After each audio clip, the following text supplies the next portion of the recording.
जय श्री कृष्णा। राधे राधे। आषाढ़ मास की योगिनी एकादशी की अनंत शुभकामनाएं। आज एकादशी व्रत की कथा सुनाने जा रही हूँ। स्वर्ग धाम में इंद्र के अलकापुरी नामक नगरी में राजा कुबेर प्रतिदिन शिव की पूजा करते थे।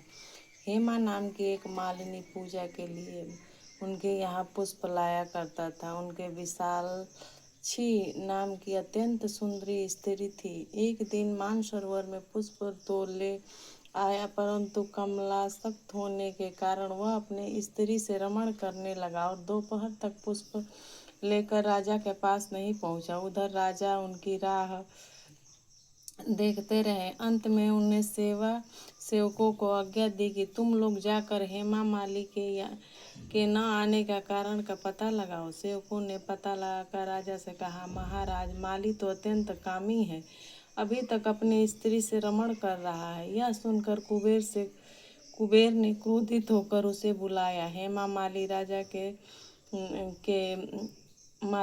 के भय से कांपते हुए उपस्थित हुआ। राजा ने कुबेर क्रोध के मारे कांपते हुए कहने लगा, अरे पापी नीच कामी, तूने मेरे परम पूज्य ईश्वर श्री शिव जी महाराज का अनादर किया है, इसलिए मैं तुम्हें श्राप देता हूँ कि तुम स्त्री वियोग सहोगे और मृत्युलोक में जाकर कोढ़ी होगे। कुबेर के श्राप के प्रभाव से हेमा माली उसी क्षण स्वर्ग से पृथ्वी पर गिर गया। भूतल पर आते हुए उसे श्वेत कोढ़ निकल आए। उसकी स्त्री भी उसी समय अंतर्ध्यान हो गई। मृत्युलोक में आकर उन्हें अनेक दुख भोगने भयानक जंगल में जाकर बिना अन्न और पानी के भटकता रहा। रात्रि को निद्रा नहीं आती और परंतु शिव की पूजा के प्रभाव से उसे पिछले जन्म के स्मृति का ज्ञान अवश्य रहा। घूमते घूमते एक बार वह मार्कंडेय ऋषि के आश्रम में पहुंच गया, जो अत्यंत वृद्ध और तपोवान थे। हेमा माली वहां जाकर उनके चरणों में गिर गया।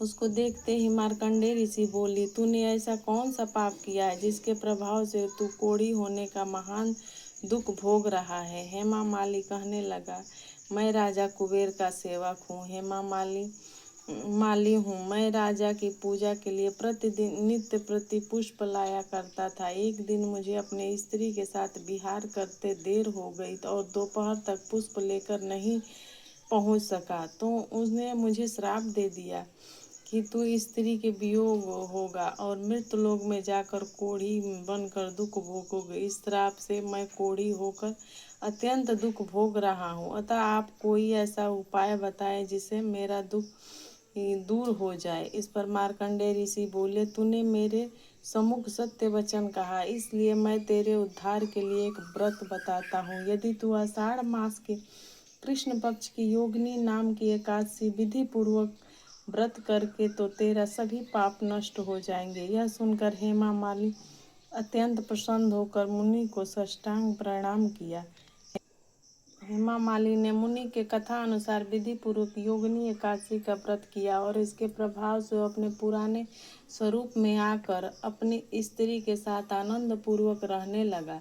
भगवान श्री कृष्ण बोले, हे राजन, इस योगिनी एकादशी का व्रत 88,000 ब्राह्मणों को भोजन कराने के बराबर फल देता है। इस व्रत के समस्त पाप दूर हो जाते हैं और अंत में स्वर्ग की प्राप्ति होती है।